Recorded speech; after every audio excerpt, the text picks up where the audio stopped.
naaday ko sa kuang katuban guys, nagsuksi ko kay ako mang bagong gipa surko guys. Pantawan nyo na akong tubo guys. Kasi bago na ako desan tanom. Ako lang yung ipasurko kay parang mahawan-hawan o gamay ba. Para mo nagsurko guys oh. Di kayo makita kay tos layo. Muna say diskarte sa pagtanom og tubo. Sa tanan ng mga asindiro diha, so hira nyo ni akong tirada ang sinamon ng tubo. Parang inigpatapas nyo dagko gud kayo. Ang unang buhaton nyo na inyo na siyang abunuhan.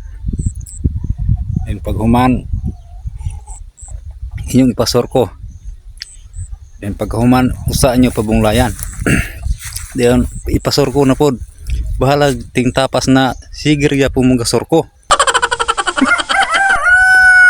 Kanang iyong tubo 20 katapok uskalong bed.